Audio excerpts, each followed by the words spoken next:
see you.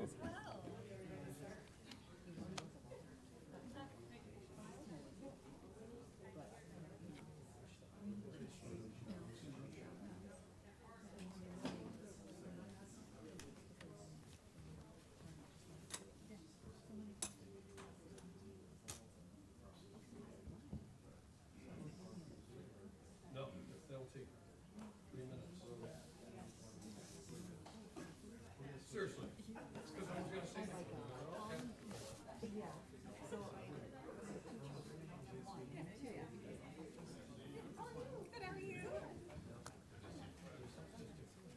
We're not gonna swap. The first one will It'll be take. quick. Yeah, it'll be just. Sounds good. Yep. Yep.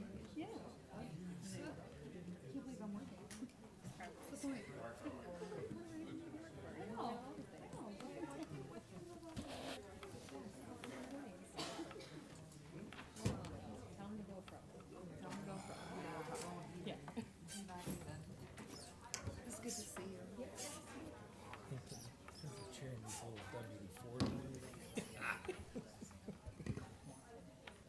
Mine's fairly quiet. Just so you know, I'm going to ask you a question.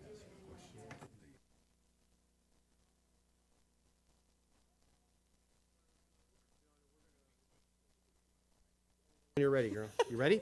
Okay. All right, folks, we're ready to start the July Planning and Economic Development meeting on 7/17.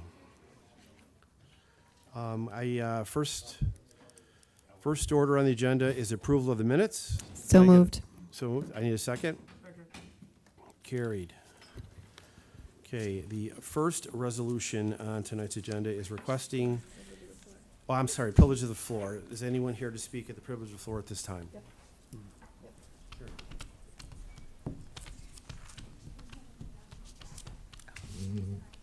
Yes. Oh, I'm sorry. Can you come down, please? Oh, sure. Thank you. Right here. Right in front, and if you can introduce yourself, please. I appreciate it. Hey, John. Hello, I'm John Jablonski of 213 Spruce Street, Lakewood, New York. I'm here to speak on 3 things tonight. I will be brief. First, I want to say that as a property owner in town of Ellery near Chautauqua Lake, I strongly support the county legislature and town of Ellery and town of Chautauqua moving ahead with pursuing public sewers on that side of Chautauqua Lake under proposed resolution number 4. Secondly, under proposed resolution number 5, cost share for the aquatic ecosystem restoration feasibility study for Chautauqua Lake. Before the legislature takes any action on that, it'd be nice to actually see what the scope of work is for that project. And I would encourage you as part of that tonight to discuss that scope of work so that everybody sitting here can understand what exactly that entails before the county invests in that. What are you going to get for your investment? Thirdly, I'm here to give my strong support for the state wetland regulations that are proposed, and I think it's really important that Chautauqua Lake be subject to those regulations.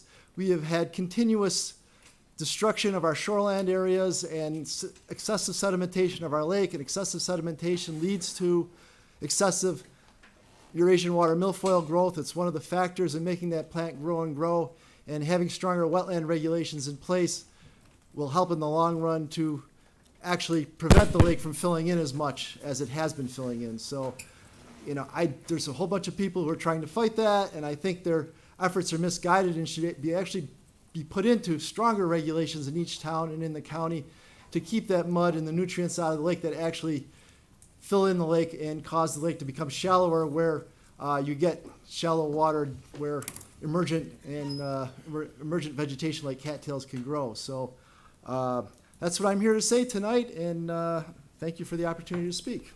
Thanks, John. Appreciate Thanks, it. John. Thank you. Is there anybody else who wants to speak with privilege?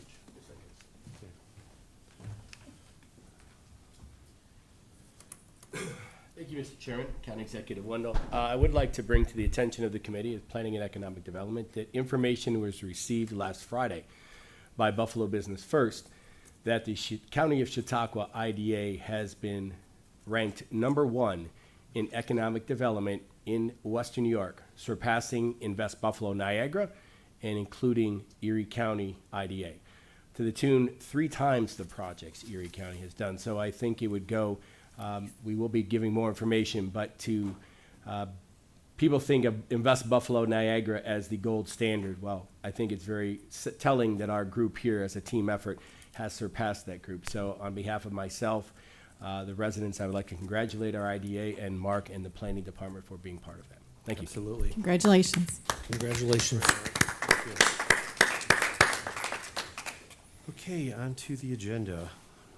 The first resolution, we have Lauren's going to speak, and Mark is also there too, is requesting the AFPB to move parcels from the Agricultural District 8. So I'm Lauren Sharp. I'm a junior planner with the Department of Planning and Development. I help oversee the Agricultural and Farmland Protection Board. They are reviewing Ag District 8 as part of the 8-year review. During that time, municipalities, landowners, and state agencies can request to have land added that's in agricultural production or land removed. In this case, the county is the owner of 2 parcels that are within the Ag District. The first parcel is owned in the town of Stockton. It's a radio tower that's managed by our sheriff's office. It was a 1-acre lot purchased off a farm. It was a great location, but it's never going to be returned to agricultural. The tower is still in use. The second parcel, again, a 1-acre lot. A landowner sold it to the county to put lean-tos on as part of the overland trails. It's never going to be returned to agricultural production, so it's the recommendation to have them removed for the Ag Board to review those during their 8-year review. Questions? Any questions? Committee? Nope. Anybody? Okay, hearing none. All those in favor? Aye. Thank you. Thank you. Passed. Okay, resolution number 2 is authorizing public hearing regarding potential application for 2024 Community Development Block Grant funding through the New York State Office of Community Renewal and the uses of such funding. Please introduce yourselves. Hi, I'm Rosie Stramberg. I'm a project manager with the County of Chautauqua Industrial Development Agency. I have Miranda Castle here with us today. She is the business owner of the Bust-I Tap House located in Bust-I, New York. Thank you. So we are presenting the request to hold a public hearing at your following meeting for an OCR application, specifically the Small Business Assistance Grant application. Max grant is $100,000. We are looking to apply for the full amount, and we're asking that the county be the applicant on behalf of the business owner. Funds will be used for working capital and FF&E so that the Bust-I Tap House can rehab the back portion of their lot to add seating, entertainment, and make it more family friendly. Not a part of the budget as far as OCR is concerned, but a part of the overall project is a rehab of the parking lot as well, so that it's more efficient. Right now, it's just dirt. They're looking to pave and add lines. So again, we are looking to have the county be the applicant on behalf of the business. Your following meeting, we would ask that you hold the public hearing, and then there would be an authorizing resolution, and then it would be presented to the legislative committee, and then to OCR. That would be at the legislature. That's what I was going to ask. I'm sure that would be August meeting, correct? Okay. Mr. Chairman, Absolutely. Go ahead, Fred. if I may, how many community development block grants did the county obtain all of 2023 for businesses in the county? I was not a part of any of those projects. If the county applied for any. I think there was 3, Could probably speak on that. but I could be wrong. I think it's Right. 2 or 3. But Three- we've done- three- three's we've close done a enough. multitude- We've done a Yeah. multitude of these. Well, the multitude for all of last year was 2 or 3. Yeah. So my further question is, out of the hundreds of bars and restaurants in this county, I'm not sure they've exceeded churches yet, but it's always been a neck and neck race. You know, more bars and restaurants or churches. How does a bar owner, restaurant owner become aware that the county might support an application to the federal government? This is New York State. This is Office of Community Renewal, yes. Or is this federal money that passes? Okay, I was right. The Community Development Block Grant's a federal program for decades. And the county's not an entitlement entity for a Community Development Block Grant. So how does any given bar or restaurant find out that their county government might act as an applicant for 50 grand, 75 grand, 100 grand to shine their place up? It is part of our mission to share as much resources to local businesses.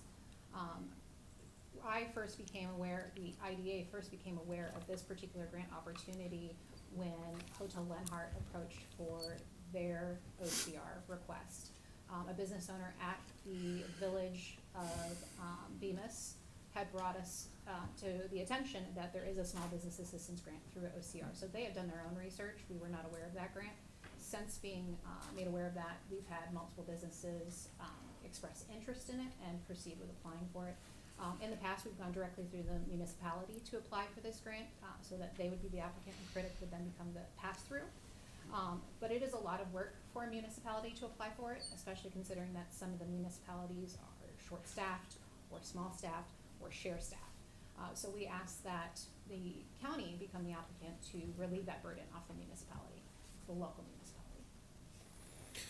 Mr. Chair, if I will, so this opportunity for us to be the lead applicant could be open to any business in Chautauqua Correct. County. Yeah. It's not specific But to, not the entitlement communities, so not the city of Jamestown and the city of Dunkirk, because they're entitlement communities. Non-entitlement communities can apply. so a small manufacturing company could come with the same request. No, certainly. Yep, and there's criteria that they have to, Job open up the creation. jobs, the job creation, open it up to low to moderate income individuals. They have a certain time frame by which they have to fill those jobs and prove that they did, things like that. You know- Funds have to be And by spent. the way, there's no cost to the county. Sure. It's You know, up to the- perhaps, in fairness to my friend here, that we could possibly look at this as more of an opportunity. We become aware of it. And this particular family, their success in business, I think is A's across the board, what they've been involved with. This is somewhat new to me, but I think these questions are important, and I look at it as an opportunity to go forward with other businesses. And if other businesses are aware of this, why wouldn't we want to pursue, research, help? Anyways, thank you. Makes a lot of sense. Thanks, John, for that. Question. What's the matching fund requirement? So there's no match requirement. Funds do have to be spent in order to be reimbursed. So they do have to validate cost, provide receipts. When it comes to the job creation, they do have to provide proof that the job was created, the hours that are provided to that new employee, and then, again, it is available to low to moderate income individuals. The jobs are, you mean? Correct, yes. Sure. Waitresses, what have you. So really, this is no extra skin in the game from the, Really just Enterprise. the waiting for the reimbursement part is the only hurdle for a business, is waiting for those funds to come back. okay. What's the average time for the payback on the funds? It depends on how quickly those funds are spent by the business. As an example, for Splash, located in Bemis Point, I believe that they were able to get their funds after approval within about 4 to 6 months. It's a long time, is it really? Well, they had to finish opening the business, create the positions, fill the positions, Yeah, spend the funds. so there's yeah. time involved. So that there has is to time pass. involved, Okay, yes. great. You know, Mr. Chair, I think what helped me, and perhaps the rest of the committee, would be what skin does this family have in? I mean, what are they risking, to purchase this business, this property? They're going to be putting some money into this as well, and maybe now's not the time and place to do that, but, that'd be the only additional question I would have. Maybe we are premature with some of this. Thank you. Mr. Larson? Mr. Chairman, I'm one that is always going to look favorably upon receiving state and federal grants that progress purposes that we endorse, embrace. Mr. Geis made an interesting observation, and that is there are two kinds of municipalities in this county in terms of community development block grant money. Apparently, if a bar or restaurant in Jamestown wants to invest $100,000 and wants to apply for a $50,000 community development block grant, we as a county will not help that business because they're in Jamestown, or the same as in Dunkirk. It's not our rule, it's the federal rule. No, I understand. So it's not like we're saying, well, you know, the city's getting that money, so we're not Right. gonna help you. Okay, I didn't mean that you were using discretion, I'm sorry. It's the rule. But what we're doing here, and I appreciate the candid observation that in the past, an impoverished town like Bustine, the home of Cummins Engine, the home of half the businesses that used to be in the city of Jamestown, including car dealerships, J.C. Penney, and so forth, that impoverished town doesn't have the ability to help their business resident with a community development block grant. So the county, it's IDA, the county, is spending its staff time to be the applicant. And the equity of that is worth thinking about. And when we get to the Chautauqua Lake Resolution, $3 million, and Chautauqua County government alone is the local share at $600,000, I'll raise some questions about the equity of that. I'm going to support this resolution. I hope that whatever newspaper coverage this meeting ever gets, there could be a blurb about if you're a business owner and you want to expand, you could ring up the IDA or the County Department of Economic Development and talk about the county assisting you in a community development block grant application. Is that fair enough? Mm-hmm. There's no cap on how much federal money can flow to a given county that you know of? Correct.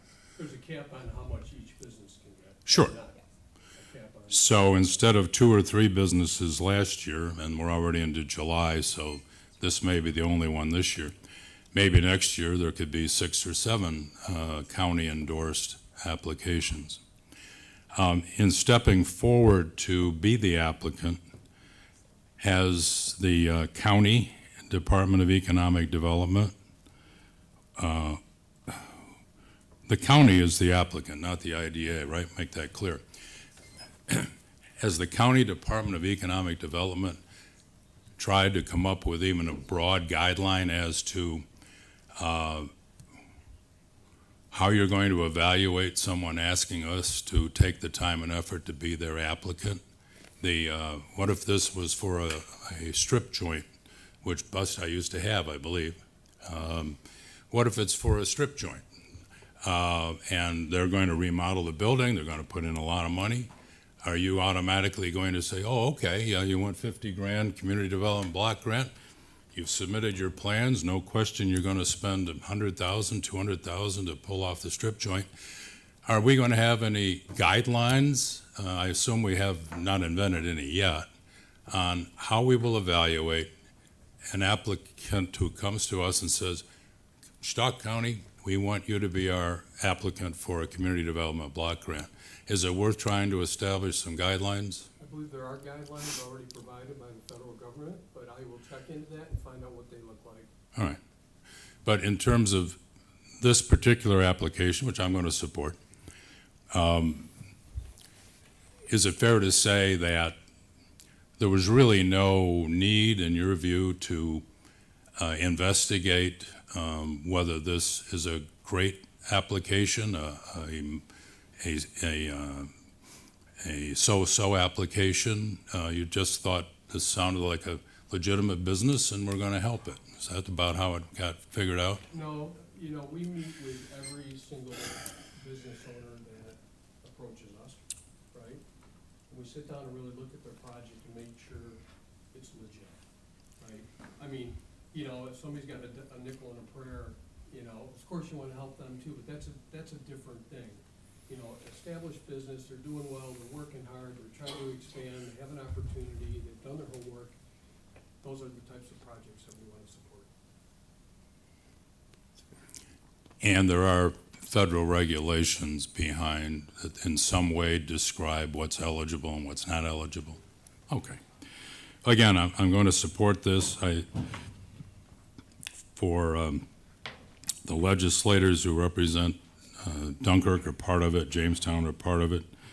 This session has educated them that our county resources, our county staff time will not be working to apply for anything for those businesses under Community Development Block Grant.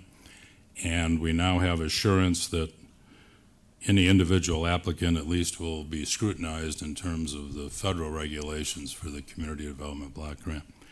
And with that, I wish the Bustye Tap House the best. I'm sure someday we'll get a email blast inviting all the legislators who voted yes to come on down for ribbon cutting, right?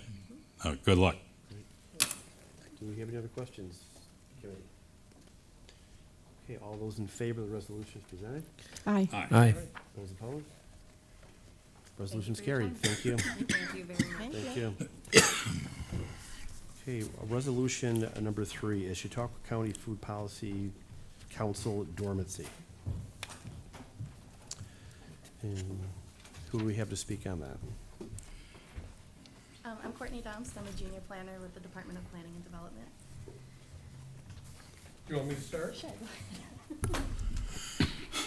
So, the Food Policy Council was created in 2015, 2016, 2019 it was 2019. officially. And officially started. And, you know, I think when it was formed, there were a lot of issues at that time that they wanted to address. As time went on, sort of,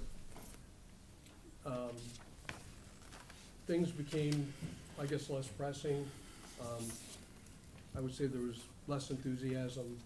There was a real issue with coming up with projects, with keeping board members engaged on the board, chasing after board members for, you know, the ethics training and the other, you know, financial disclosure stuff, because they were officially board members.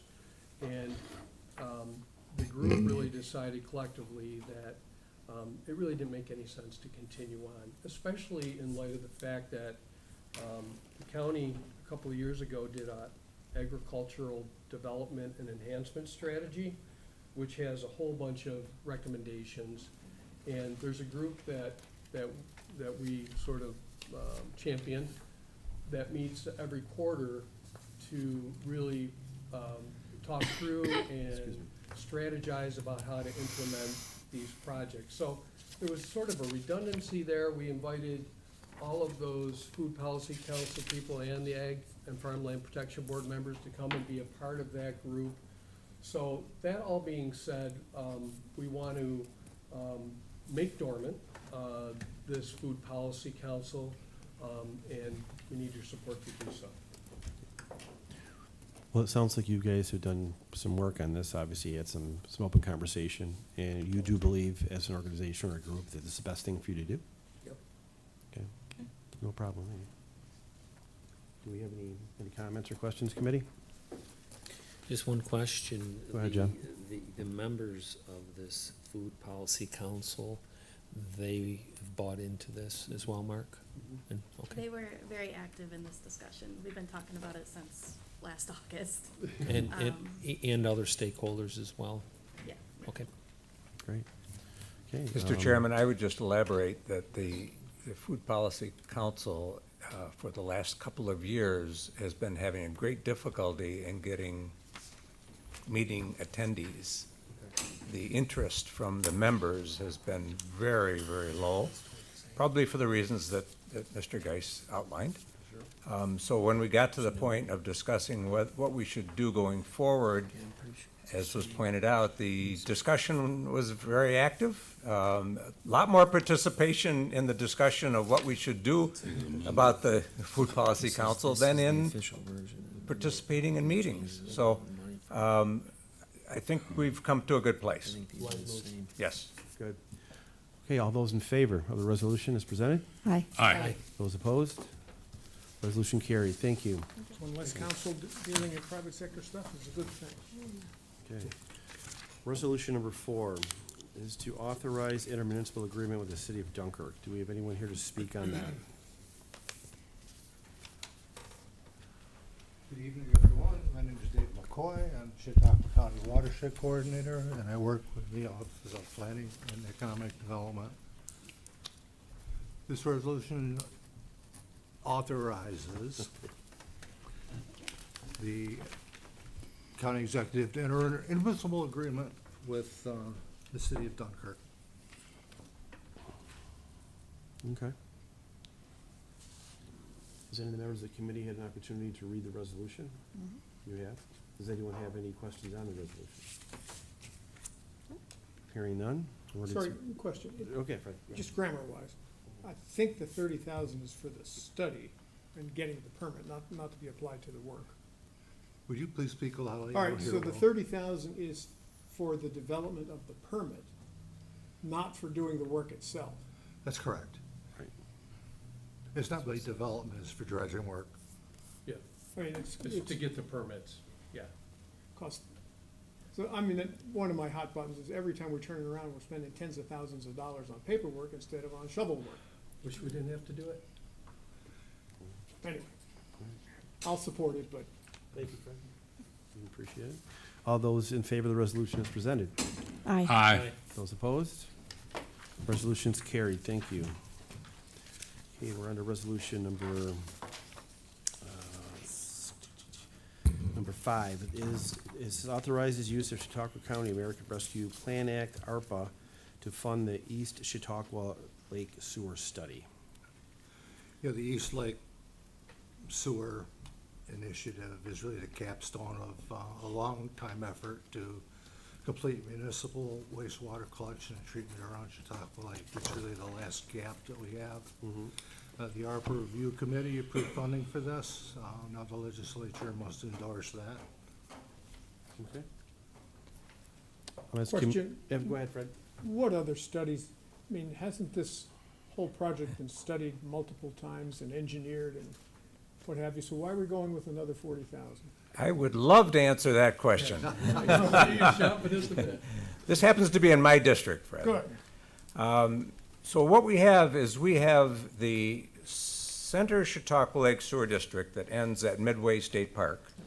And we have the North Chautauqua Lake Sewer District that ends at Galloway Road on that same side.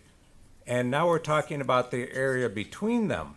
So what should we do? Should that area be sewered and the effluent go to the North Chautauqua Lake Sewer Treatment Plant in Mayville? Or should it go south to the South and Center Chautauqua Lake Sewage Treatment Plant in Celeron? Or should we build another sewage treatment plant in that area? This is not a simple answer. That's why we needed a study to come up with, look at the capacities, the transmission, treatment capacities, to come up with a plan that's best for that area. And so my question then is, when we started this whole very good project of putting the sewer line all the way around the lake, was that not studied? This area was looked at, and the conclusion of the engineers at that time was because the density there is not heavy, and there were other priority areas around the lake that we should address first where the density was heavier, that's where we've gone to. So we've done 2 phases of projects on the west side of the lake to complete public sewers on the west side of the lake. And so now this is to complete the public sewers on the east side of the lake. Lower priority because of density, but the engineers recommended we start on the west side in terms of priority. So we knew in the beginning that we were going to have to do this We- study. we We're not- wanted- We're not duplicating. Right, we wanted to That's my put question. public sewers in this area. We just didn't invest any time and money in figuring out how to do it. Now we're doing it. Okay, that's the, I just didn't, wanted to make sure that, you know, we're not doing something twice. Turn to questions committee. All in favor of the resolution as presented? Aye. Aye. Those opposed? Carried. Okay, we're on to resolution number 6, which we're going to amend by substitution, is that? Okay. There was a handout or a new resolution that was handed out to us on our desk, which we'll be referring to, for resolution number 6. And it is to amend the 2024 budget to provide the federal cost share for the aquatic ecosystem restoration feasibility study for Chautauqua Lake. And Dave is here to speak on that. And so is Mr. Wendell and Pierre. This is quite the project, I have to tell you. Okay. It will put Chautauqua Lake on the national stage. For years, our stakeholders have been clamoring for a outside expert with no preconceived notions about Chautauqua Lake, how to come in and bring it back to its former splendor. Not only have we found such an expert, but we've found an expert who will bring dollar for dollar matching for everything that we spend on this. So the Army Corps of Engineers has prepared a video for us. I'm sure a lot of your questions will be answered. It runs about 12 minutes. So please try to take it all in. Thank you, Dave.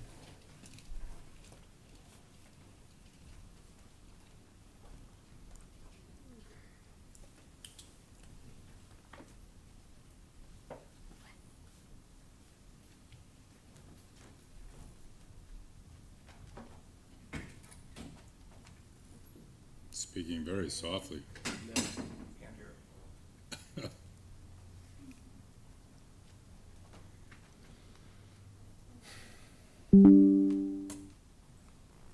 Planning and Economic Development for a few weeks' time.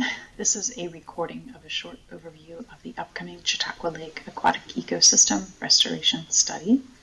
This recording will be shown at the Chautauqua County Planning and Economic Development Committee meeting on Wednesday, July 17th, and the Chautauqua County Audit and Control Committee meeting on Thursday, July 18th. I will present this information in person at the full legislature meeting on July 24th.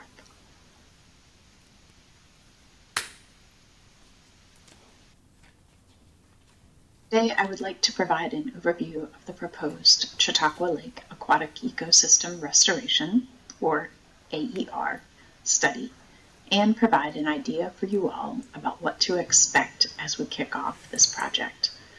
We'll talk about the project history, the threats to the lake and the impact of those threats, the foundation of research and work that you all have already built. And we'll go into a little of what's next, including the study timeline, what to expect for the first 90 days, the cost share schedule, and future engagement. The Aquatic Ecosystem Restoration Mission of the U.S. Army Corps of Engineers seeks to restore degraded ecosystem structures, function, and natural processes to a more natural condition. We are authorized for this project under Section 1201(6) of America's Water Infrastructure Act of 2018, Public Law 115-270, to conduct a feasibility study for ecosystem restoration and flood risk management of Chautauqua Lake, New York. As you all know, Chautauqua County will be the non-federal sponsor for this study. This project was authorized in 2018. Authorization gives the U.S. Army Corps of Engineers permission to complete the study, but not necessarily funding to complete the study. Several times from 2018 through 2022, Chautauqua County submitted letters of intent to participate as the non-federal sponsor on this project. However, at these times, the project was not funded. In 2023, Chautauqua County again submitted a letter of intent to participate as the non-federal sponsor. In this year, the project received $500,000 through FY24 congressionally delegated spending to kick off the study. The study will examine the various threats to Chautauqua Lake. These include excess sedimentation, which affects habitat structure and availability for aquatic species. It also affects the growth of a nuisance or invasive aquatic plants. Excess nutrients promote harmful algal blooms, promote anoxia in the deep water habitats, and promote the growth of nuisance and invasive aquatic plants. These two things are exacerbated by climate change, which increases sedimentation and nutrient runoffs and further promotes HABs and anoxia. The county and community have built the foundation for this project. There have been numerous ongoing efforts to improve conditions in the lake, and these include the following. The 2010 Chautauqua Lake Watershed Management Plan, which reduced sediment and nutrient inputs to the lake.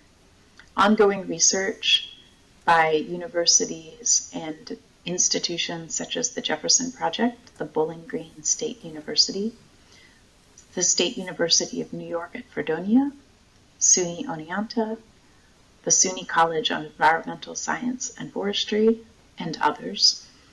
And there have been other previous studies and ongoing efforts, including the Macrophyte Management Strategy, the Dredging Report, the U.S. Army Corps of Engineers Habitats Program, other surveys and monitoring to examine aquatic vegetation, HABs, water quality, and the recent grants that have been used to address wastewater infrastructure and ecosystem improvements. These efforts provide the foundation on which the current effort will be successful. This prior work provided the foundation on which we can build this engineering study. This engineering study will consider all possible ways to address problems in the lake. We will seek holistic solutions and leverage existing work and knowledge, and engage the public and stakeholders to help us define the problems, opportunities, and to identify potential solutions.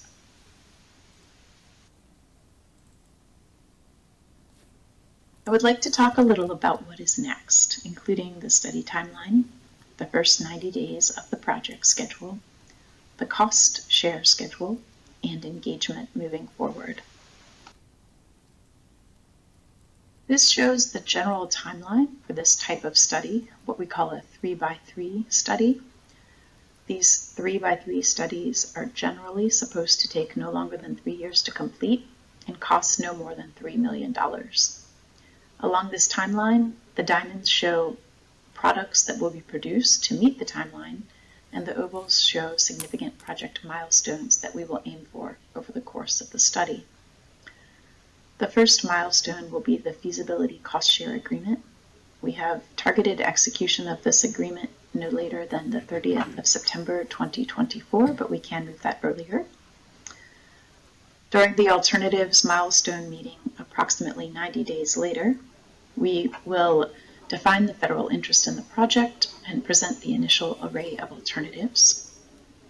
Approximately 9 months to a year later after that, we will have the tentatively selected plan milestone, where we will describe and show the tentatively selected plan and receive approval to release the report for public review.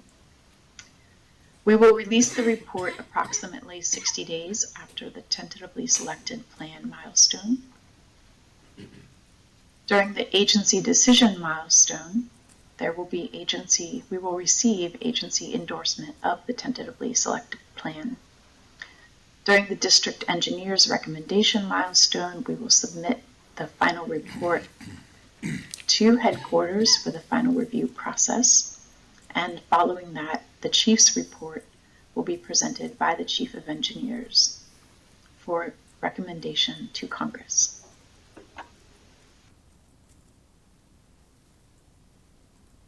Once the federal cost share agreement is signed, we will complete a number of tasks to get the project off the ground in the first 90 days.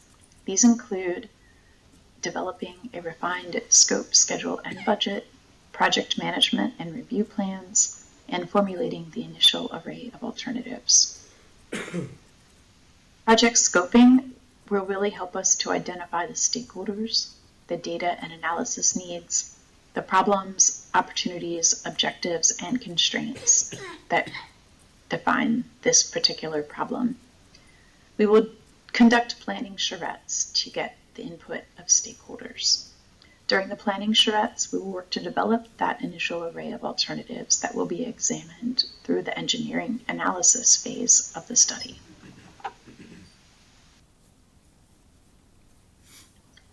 This is an overview of the proposed cost share schedule. As I noted previously, this project has been authorized for 3 million years and up to $3 million.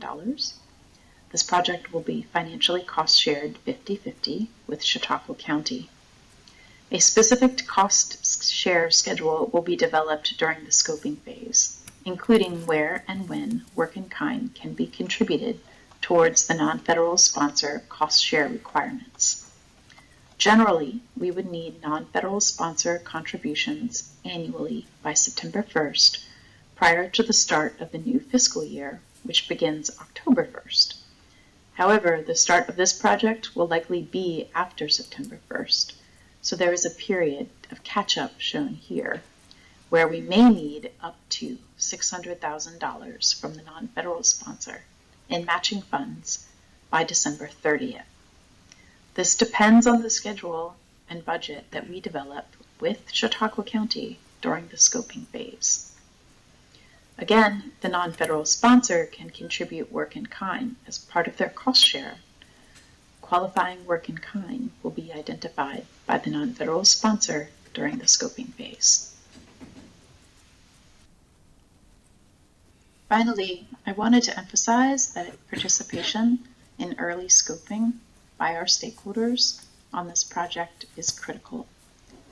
We need your assistance defining problems and understanding how you are impacted by the problems. We need help defining the opportunities and how things could be better. We need help defining the constraints. What do we need to consider as we develop these potential solutions?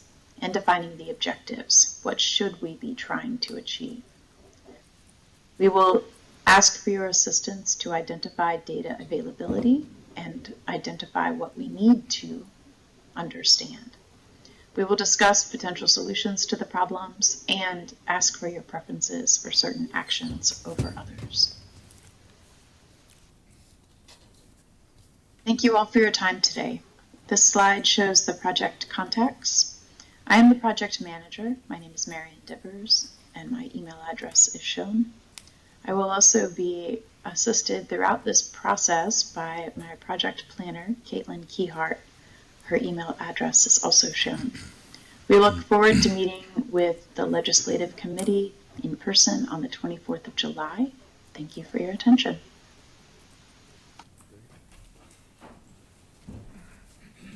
Great presentation. Do we have any questions or comments? Mr. Larson. Thank you, Mr. Chairman.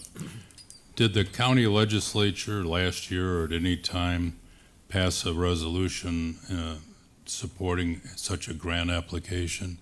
There's references to various letters of intent, which would normally come from the administration. Did the county legislature ever authorize this grant application? Anybody know? That's why we're here today.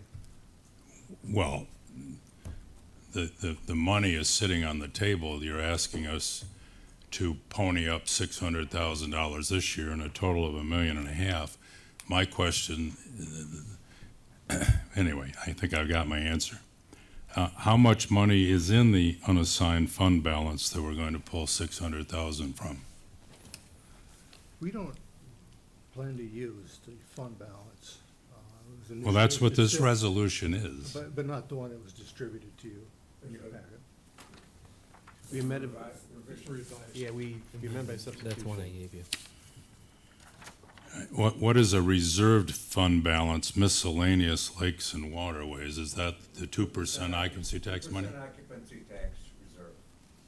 I have no further questions, Mr. Legislature Chair. And so it comes out of the water occupancy tax money? Yes, sir. Wonderful. Thumbs up.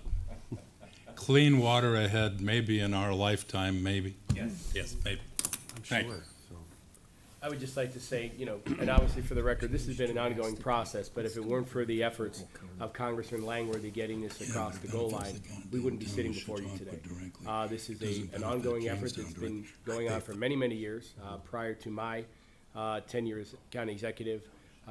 Annual meetings to Washington asking the Army Corps to engage. I believe this is their only new start project. Only a new start project. Yeah, only new start project this year, which is significant when you look at, you know, what we're doing. So, the efforts of our congressman are greatly appreciated, and can't thank him enough as being our champion for this. Kudos to Langworthy. That's fantastic. And the work you guys do. Please, thank you. It's been a long haul, you know. I'm sure it through- has. It's, Through County Executive Horgan and Borello and now this gentleman here. here we are today. Yeah. Right? And, you know, I gotta tell you, we've had the support of everybody along the way. It's been difficult. You know, the Army Corps of Engineers is just that, they're the Army. They're a part of the Department of Defense. And things don't happen unless the president signs off on it. Absolutely. So it's been a challenge, you know, we've engaged a consultant, we've actually helped to write language That's great. in the federal appropriation bills to set this up. I think, you know, we'll look back in maybe 10 years and say, this was really a pivotal moment for Chautauqua Lake. It's when we decided to commit the resources to actually turn the corner to bring Chautauqua Lake to the glory it could be. Okay. Well, I'm in favor, but I just have one comment. Go ahead. I'm sorry. Mr. Chairman, I'd like to make a additional observation of this. Sure. This has been, as Dave said, a 10-year journey to get us to this point with this opportunity. I would like to point out that Chautauqua Lake was designated by the EPA as an impaired water body many, many years ago. The EPA and the DEC did a study of the causes of the impairment and issued a TMDL, a total maximum daily load for phosphorus into Chautauqua Lake, into Chautauqua Lake, and made many recommendations of what we should do. Many of those recommendations we have been following. We've implemented public sewers, we've done stream bank stabilization, we've been doing shoreline stabilization, but we have not been able to address the nutrient load that is resident in the sediment of the lake. And as much as we've asked for help and assistance with that, no one has come forward. And I'd also like to point out that in my lifetime, this is the first opportunity for federal assistance in Chautauqua Lake. And in the last 65 years, there's been no substantial work to improve the lake. 65 years ago, they did some dredging in Chautauqua Lake. That stopped. So we have spent a lot of money to maintain the lake through some excellent work being done by some of our stakeholders and partners, as well as the county money itself. And we've spent a lot of money learning about the lake, developing the science of the lake. But we've had no opportunities to improve the lake until now. That's fantastic. I think if you look at the course of what we've done over time, there is not one investment that we have not made with stakeholders in science that isn't being utilized. You know, the Jefferson Project, SUNY Oneonta, Bowling Green, the list was there. Every step we have taken, every time we have come to the legislature, especially in my tenure, has been asking for what we felt very confident was this end goal. And we finally. That's fantastic. It really is. And the Army Corps of Engineers is delighted when we have shared with them the science that we have been developing in their words, this is half the project. That's fantastic, again. My only concern is George Burrell is gonna take all the credit. Sorry. So just, one word that was repeated one too many times in that was, to me, was tentative. If we're going to spend 3 years and $3 million and 600,000 of our own money as a capstone project, I would really hope that we come out of this with a real action plan that we get going on and not another piece of paper that languages somewhere. Well, I can tell you, that is the goal. I don't ever promise, I will guarantee you we will move on this. This is the piece right now that we have all been waiting for. It's a matter, it's a culmination, and the cost, we're hoping is going to be reduced based on, as Pierre had said, the science that's already been conducted. When we first presented this to the Army Corps, because of course, Lake Erie goes to it goes to Buffalo, Chautauqua Lake goes to the Pittsburgh Regional Office. They were ecstatic because of the level of science and data we provided them. So in that tentative scoping as far as even the finance, we're hoping that the efforts that have already been done will help reduce that cost as we go forward. Great. And Fred, to answer your question a little bit more specifically, the end product will be a recommendation to Congress of the work that they should be doing in Chautauqua Lake and co-funding in Chautauqua Lake. And so if they approve it, we'll do it. Yes. It'll happen. We can't tap into that funding unless they do this. Right. Sure, I got you. But it just when I heard that word tentative, one more time than I wanted to hear it. Us too. Me too. Mr. Larson? Mr. Chairman, it was obvious a few minutes ago that the amended source of money, that being the 2% occupancy tax, made the world of difference to me as a legislator from Jamestown. And it would be true for a property taxpayer in Silver Creek or Westfield or Cherry Creek, Jamestown, Faulkner, Frewsburg, Stockton, Kennedy. And I just want to give credit historically. Those in this room who stood up and supported an occupancy tax, the original 3% in the first place, they were, to a large extent, vilified, criticized over and over and over again. This was going to be the end of tourism in Chautauqua County. Everyone would stay at hotels in Erie, PA, and come over here because of our new occupancy tax. It's a credit to the slim majority years ago that finally put the 3% in place. It was interesting, under the next county executive, Greg Edwards, not only did the 3% occupancy tax not go away, the 2% for waterways was added. As I recall, very little controversy about going from 3% to 5%. All of the venom had been exhausted on the fight over the 3%.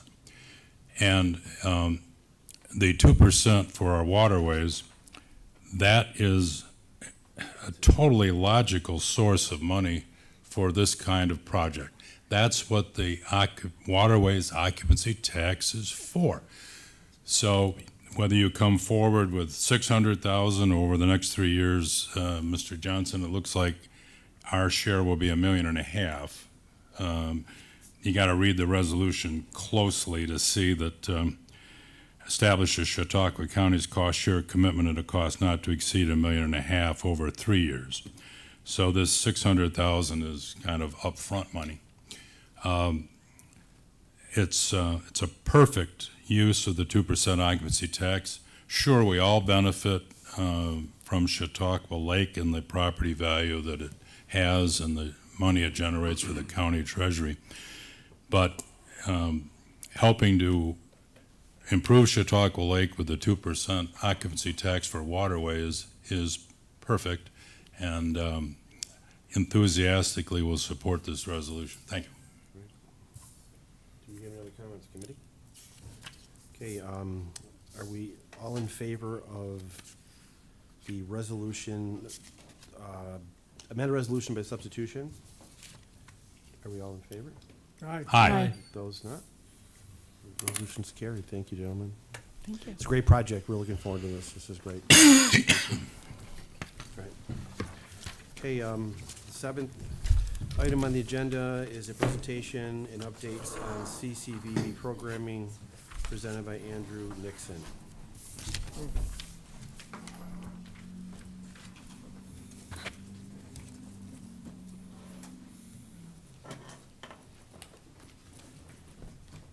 Hi there, I appreciate everyone's time. I'm gonna hand out some Thank you. flyers to the legislators to start with, and if we have enough extras, I'll provide those.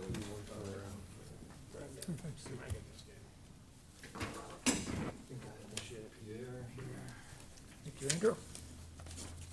I'll set these here in case there are folks. Thanks.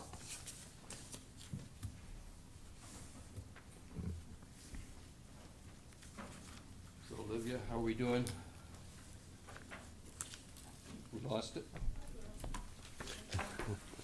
I'll just get started because luckily we have the handouts.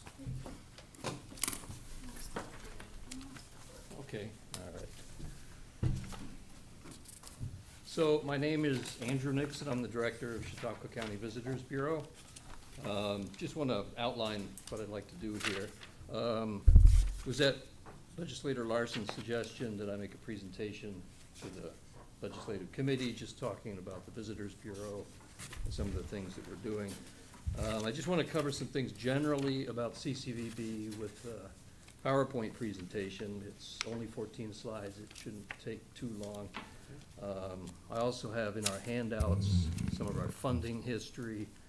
Let's see, this document here in your handout packet, compares our funding over the last 6 years from the county. It talks about things we've done each year from 2020 when we experienced the pandemic until this year. In terms of new programs and activities, 4 changes. And then this document here, and I'm just showing you these now because I'm not gonna go through them in detail. This is a 6-year comparison of our overall budget so that you can see how county funding fits in. And I'll be glad to answer any questions as we go or after the PowerPoint presentation, but I just wanted to point those out because I don't want to dwell on them throughout. And now we can go through the general presentation. So, Chautauqua County Visitors Bureau is the tourism promotion agency for Chautauqua County. Our mission statement states that we support Chautauqua County businesses and the local economy by marketing to, attracting, and serving visitors. So the people we focus on are visitors and potential visitors, but our clients really are the local businesses. We're trying to help local businesses to get money from visitors, and that in turn should help the local economy. And we do this by reaching visitors and assisting them in the process of learning about, coming to, and enjoying the area.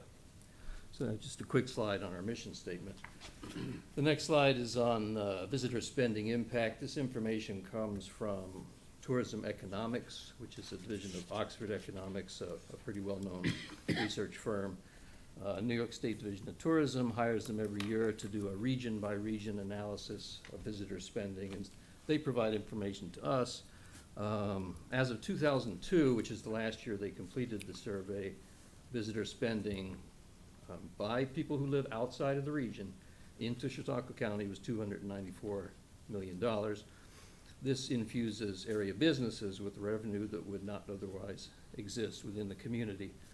And that's a big distinction between what we do and any kind of local promotions where it's circulating, business to business or local customer impact. Our job is to really try to generate spending by people who do not live in the area and who come as visitors. There's a large tax contribution connected with that. Visitor spending also supports about 6% of area jobs. The next couple of slides, I'm not going to spend time on any of these because there are 4 or 5 areas I want to spend time on after we outline these. But these are some of our program highlights. We do have a 4-year strategic plan. 2024 and 25 are the final 2 years of our current 4-year plan. A major part of the plan is to conduct advertising campaigns to visitors using digital, social media, search engine marketing, print, and other advertising options. We try to direct visitors to Tour Chautauqua, which is our website, and other specific CCVB trip planning resources. So once we can get someone's interest, we try to help them in the process of planning a visit. We use a lot of organic social media posts, e-newsletters, automated marketing techniques, itineraries and blog articles, and those are things that help us re-engage visitors once we have been able to get their initial attention. Or if they came here years ago and they've just suddenly become interested again. On the next slide, we reinstituted a program to invite travel media, travel writers to the area. The goal there is to host them physically in the area, have them experience things. We do this with general freelance travel writers as well as those that focus on outdoor activities like fishing. We also conduct a program, in fact, a big part of what we do is a program to attract group visits to the area. Groups could include youth and amateur sports, motor coach tours, corporate meetings and conferences, weddings, reunions, and fishing tournaments. So there's a lot of different types of group activities. We also produce 145,000 Chautauqua travel guides, and I didn't bring copies to pass out, but you've probably seen travel guides, been produced for decades. We distribute them all around the area as well as out of the area. We mail them to people at an increasing cost, but definitely worth it when someone gets to the point of requesting information. They're quite likely to visit the area. We work with CPEG, the Partnership for Economic Growth, and local attractions to obtain video and photo content for use in various CCVB initiatives. The last of the highlight slides here. We operate 2 information centers in the county where we provide direct referral to people who have questions and need information about things to see and do. While a lot is digital, and a lot of questions are also answered by our travel guide, a lot of people have good old-fashioned questions or want to talk to a person. And those rest areas are the I-86 Chautauqua Lake Overlook and a rest area and the information center at the main gate of Chautauqua Institution. We're working with SUNY Fredonia to get some information on their campus using digital screens, and we've also put digital screens in the Chautauqua County Chamber's Information Center and the Grape Discovery Center location as well.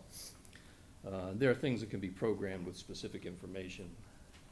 We continue to work with CPEG and their placemaking work group on selected projects, 2 of which are the Trails Mapping Project that they've just completed and done a great job with, and another is a program to market wineries, craft brews, and distilleries together as the craft beverage trail. And last but not least on the program highlights, the online and printed event calendars. Event information is probably one of the biggest bits of information that people come to our information resources about. And so on Tour Chautauqua, there's a pretty robust event calendar. So I mentioned I was going to dwell on a couple of things a little more. These are areas that we've seen changes in funding, additions in funding. We saw reductions in funding, then rebuilding the funding after the pandemic. One is this year, specifically in 2024, we're providing $35,000 to the Chamber of Commerce for their new information center in downtown Jamestown, and $15,000 to the Grape Discovery Center in Westfield. You know, both have a regionally positioned information presence, and you know, we've worked with them, especially the Jamestown Chamber, for a few years prior to them getting up and running, and you know, this was something that we could do to sort of help ensure and provide some sustainability for what they were putting together. So that's a pretty big program area for this year. Maintaining advertising levels, you know, as we went through the pandemic year of losing a lot of funding, and rebuilding in 2021, and plus not even being able to advertise at certain times, like most of 2020 and early 2021, and then rebuilding our programs, you know, our ad budget was in a pretty big state of fluctuation. But between 2021 and 2024, as you see on this slide, we were able to maintain ad placement spending at between $135,000 and $145,000 a year. Now, that's not a lot of advertising dollars, but you know, we're able to maintain those placements, and that allows us to advertise in western and central New York, western Pennsylvania, northeastern Ohio, southern Ontario, the areas where most of our people, our visitors come from. And advertising is important to maintain, even in times where your overall budget is stressed, because it's messaging that you can control. You know, it's great to invite media, you might get them, they might write a favorable story, hopefully they will. There's other kinds of things you can do, but when you buy ads, you control the message in its entirety, and so it's good to be able to have some budget for advertising. And that's what makes our organization a little bit different than some of the other promotional entities within the county. We're making those placements out of the area. Group marketing, that completely died in 2020. There were no groups traveling anywhere. Business travel was off. It really didn't come back again in 2021 or early 22. There's also a long planning cycle associated with group travel, usually a year or more. So we saw it start to rebound in 2023 in terms of business levels, and we started doing work again in 2022. We rehired a group marketing specialist who goes to sales opportunities and presents information, has contacts with group planning organizers. We redid our, and I will hand this one around, I guess. I've just brought a few copies, but this is our group planning directory. Since I'm one of your board members. Thank you, Legislator Larson. Earn your keep. But, you know, it provides specifics on group function capable facilities. It's not the travel guide, it's not as comprehensive as the travel guide in some other areas, but it's more specific in terms of group functions. So you'll see things mentioned in there like the golf courses, but when it comes to things like restaurants, we just say, visit here on our website. You know, we have a lot of great restaurants. But it does have all the larger hotels, it has their meeting spaces outlined. It's just a good resource for people who are planning a wedding, a reunion, that kind of thing. And so that program was rebuilt. This is a good time to mention that in addition to our standard county funding through the occupancy tax, we also received ARPA funding in 2022, second half, and spent most of that in 2023. Excuse me. And a large portion of that budget, probably $65,000 of the $200,000, was allocated toward group marketing projects. One of the things I outline here is in 2023, we were able to host the Pennsylvania Bus Association annual conference. So that's all the bus companies in Pennsylvania have an organization, they have an annual conference. They chose to host it here in Chautauqua County. That was a bid process. We won it with a lot of work done actually by the National Comedy Center, but with our support. And we hosted them, and that was like 55 to 60 bus company folks coming here, firsthand experience for 3 days in the area. And you know, you can't buy, although we did buy, that kind of marketing exposure. It cost money to bring them here. We sponsored a lot of their functionality, but it's a lot better than telling them about the area or showing them in pictures, or even their customers telling them what a great time they had when they were here. The tour operator, the tour planner got to come here specifically. And so, you know, they're now ambassadors for our area. I mentioned just re-engaging travel media, travel writers. You know, this did not happen at all until last year when we kind of got it restarted. This year in 2024, we're having a lot of travel writer interest, and it's kind of focusing around three things. One is the 150th anniversary of Chautauqua Institution. The second is there's a conference going on this fall in Corning about food, wine, and travel, and they've reached out to a couple areas to have familiarization tours before and after the conference. Of course, we have to spend money to get the people here, but it's a great opportunity. Someone else put this fantastic conference together. We're gonna have 6 to 7 travel writers from the conference come and visit in September. Coming up next weekend, we've got the PR firm for I Love New York is bringing 4 Canadian travel writers plus one of their representatives to the area. And that's a good opportunity. They're gonna be visiting Chautauqua Institution, and of course, you have to pay for some things. They pay for their transportation. We help them cover meals and things like that, and some of the admission tickets are all donated. And then we get a lot of travel writers who are outdoor travel writers. They want to come here and physically fish and sometimes hunt, and, you know, we try to set that up. And if they have a good time, they catch a lot of fish, they're going to write about it, and it's good word of mouth and printed advertising. Something else, I don't know if this will even work, but we'll try the mouse here. We've been working with the Partnership for Economic Growth last year and this year to produce a number of attractions videos. We started by realizing that our listings on our website needed more than just pictures and words. So these attractions often didn't have a video, and so we've produced aerial drone videos working with a company. Let me see if I can get one to come up here. No. It's working on this computer, though. It works on We your believe you. It works on your website, right? Yeah, I'm looking I was at it on right there here on the today, computer, yeah. but Yeah. maybe it's just a lag. But I don't want to hold everybody up on this, so it's, you can take my word for it. Go to our website, and you have the presentation there. But there's like a 2-minute aerial drone video, and we've created about 12 of these so far, and there's 4 or 5 more coming, and they're just, you know, the Jackson Center or the Audubon may not have produced that video, and so we help them do that. Let's see if anything still works now. I gotta close this. So just, these are some of the performance metrics that we try to keep track of, and they do constitute what we turn into the county in terms of how we're doing.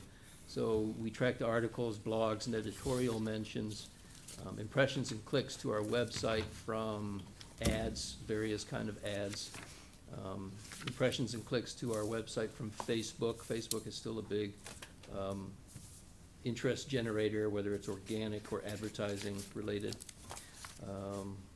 Overall website traffic, you know, we track sessions, visits, unique users, all that kind of stuff. We're having a big year this year. It's fairly busy, and again, I think a lot of that has to do with the pretty good weather we've been having, combined with the 150th anniversary of Chautauqua Institution. That's getting a lot of news, yeah. How many visitors we assist through information centers, you know, how our travel guide distribution is going. And then, you know, how many sales leads we can get with group function planners and tour operators, and then how many of those actually translate into group visits. And this, so now I put this slide in here, and it's also at the top of this document here, which then goes year by year and talks about you know, what we did as things changed. But if you work backwards, in 2018 and 19, we were receiving just over $500,000 in funding, and that had been static for a while. And we were scheduled to receive $550,000 in 2020, but that was adjusted because of all the changes in revenue being forecasted by the county, correctly so. In fact, you know, we had more money in that year than we really should have, and we said, look, we're gonna just stop advertising at this point. We're not gonna spend the money, and we allocated it over to 2021, and we did work that out with the county and the law team at the county. And so 2021, we took a big hit by comparison, but we had moved some money over from 2020, and I just mentioned that because as you look at how we spent money, I mean, we're spending money in 2021. Looks like we lost a lot of money, but we didn't. Over the course of the 4 years, we've been kind of carefully balancing things. So in 2023, we did get back up to what we were originally focused or forecasted for 2020.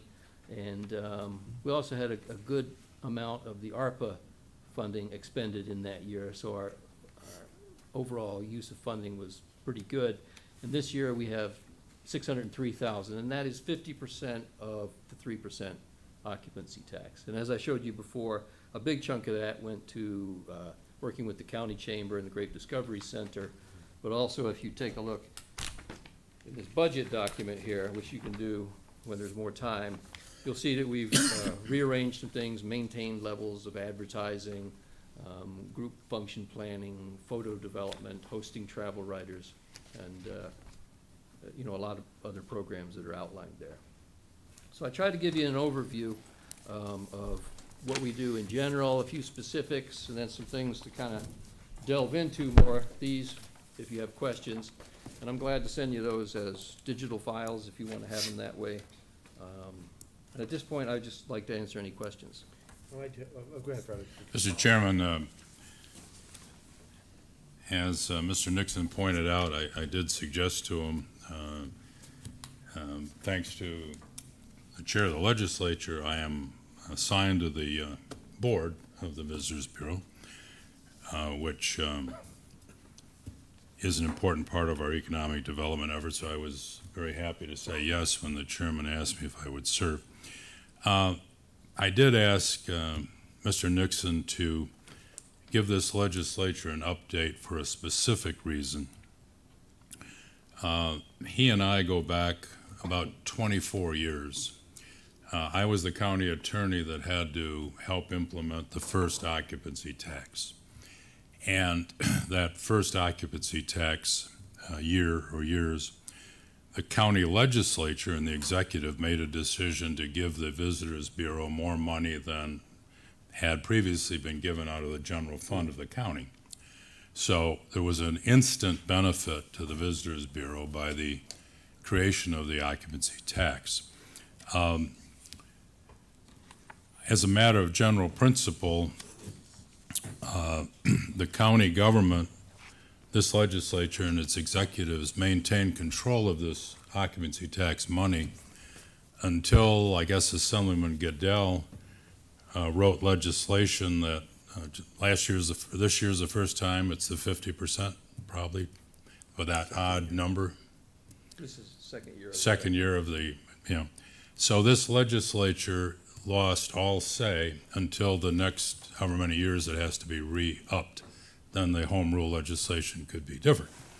But in the meantime, especially for Fred Johnson, who's brand new to the legislature, this legislature lost, not at its request, but it lost all say-so in how much money the Visitors Bureau gets. The Visitors Bureau doesn't have to provide us with a tentative budget. They don't have to ask for anything. They are, although they're a private party, they're now an entitlement entity of 50% of the 3% occupancy tax. And so I said to Andrew, it'd be a good idea to come and demonstrate what is different, what extra benefits is the county getting from the 50% max. And you get that odd number, 603,837. So I appreciate Andrew made that trip up here and made clear that in general the 50,000 more than the county legislature ever gave it has a specific expansion of promotion. So that is good. I thank you for doing that. About 24 years ago, the first year maybe that the Visitor's Guide came out after the occupancy tax gave money to the Visitors Bureau. Was it called Visitors Bureau then, or was it still Vacation Lands, remember? Not that it matters, but. Yeah, we changed the name in 1999. All right, it just changed, okay. I think the first guide, it's interesting, page 7 tonight on the group directory, appears to be a nice complete listing of all the golf courses in Chautauqua County. Andrew knows where I'm headed. The first visitor's guide after the county gave more money through the occupancy tax to the Visitors Bureau than we had, there were about 5 golf courses listed. So we had a little meeting. And I made the point, which I'll make again 24 years later, this occupancy tax money is not to promote the members or advertisers of the Visitors Bureau. The occupancy tax money is to promote Chautauqua County. So to Andrew's credit, 20-some years later, all these golf courses are here, whether they're a member of the Visitors Bureau or whether they buy an ad, right? Yeah, they don't. So where am I leading? There's no question Johnson Estate Winery is the prime winery in Chautauqua County. I just bought some more of your product yesterday for guests who are coming from North Carolina. I wanted to show them the best we have to offer. However, in this year's visitor's guide, I noticed, in fact, I questioned, geez, did they go out of business, a certain winery? I'm not going to mention them. But the answer was eerily similar to 24 years ago. Well, they don't advertise and they're not a member. Well, that doesn't matter in terms of the county money. If Fred Johnson and his business decides not to be a member and not advertise on a simple listing of wineries in the visitor's guide, you better be in there. That's the way I look at it, because it's county money, it's not membership money, it's not advertising money. That, and you can look at the overall budget for the organization. The visitor's guide, although it brings in a lot of advertising, it costs a lot to print and distribute. So the net profit's pretty surprisingly modest. It's been going down. And going down, Yeah. yeah. So overwhelmingly, the money is our county occupancy tax money. So I renew the philosophy request that when you're listing marinas, golf courses, wineries, very narrow categories, that all of the legitimate businesses be listed, whether they're a member of the Visitors Bureau or whether they buy an ad or not. And but I thank you for this update. It's in black and white that you did expand what you're up to with the roughly extra 50,000 this year from the 50% entitlement of our funds that you're getting. So thank Well, I you. wouldn't use the word entitlement. I mean, Well, it is that's So- by law, by statute. going way back, more than 24 years, when the first occupancy taxes were put in place, they were to fund convention and visitors bureaus. That was their purpose. And that was a big part of the purpose in Chautauqua County as well, is there wasn't a way to continue funding the Visitors Bureau program and some other aspects of economic development. And so occupancy tax was brought up as an idea. In fact, many times over many years, we originally fought it, and which is ironic. But the purpose, going back to origins of occupancy tax, is to promote tourism, to develop tourism, and the money is the money of the hotel guests that come here and that have been successfully attracted to the area. So if you don't get that, if you don't get hotel guests coming to the area, you don't have occupancy tax. You have to make decisions like you had to make earlier tonight with the $600,000. So it's not an entitlement program. It's an investment using a special fund. Makes sense. Anyone else have anything for Mr.? Thank you very much for the presentation. Thanks. It was Thank you. outstanding, thank you. Thank you. I appreciate the time, everyone. I'm happy to answer any questions as well. Do we have any questions, Kennedy? Here afterwards, and Well, I want Andrews, if he feels comfortable answering. Downtown Jamestown had an opening of a funny sounding business last weekend, Wicked Warrens. yeah. What it is, for those of you that don't know, Silver Creek, there'd be no reason to know. It's 1 block away from the National Comedy Center and 1 block away from the Northwest Ice Arena. It was a location of a failed brew pub going into COVID. And the facility has the capability of hosting multiple bus tours at the same time. So, in your opinion, by next year, 2025, bus tours going to be a little easier to attract to the Lucy Desi Center, the National Comedy Center, because there's a nice alternative for lunch or dinner? I think it'll be a huge help, yeah. I mean, and that was part of the original thinking with the original developer, and they fell on troubling, difficult times, but, yeah, it's a large facility, it has a lot of space, you can section off groups separate from your main crowd, and, have to think about parking and drop-off when it comes to buses, but even other types of groups where they're walking from the DoubleTree, should work out real well. Thank you. Thank you. Thanks again, Andrew. Thanks for the Appreciate it. time. Yeah, Appreciate it. absolutely. When's our next meeting? I think August 29th, Not till August. yeah. My wife's birthday, so It's hard to have I'll meeting bring a in the cake. summer with the tourism industry, they don't show up. Don't forget that one, Thanks, Andrew. Fred, so. Last item on the agenda is other. Do we have any other from the committee? Mr. Shagnon, anything? Nope. Okay. Looking for a motion to adjourn. Make a motion. We adjourn. Fred, second? Second. It is, we're adjourned. Adjourn. An hour earlier than last time. Well, we don't measure our service by the clock. No. Sure.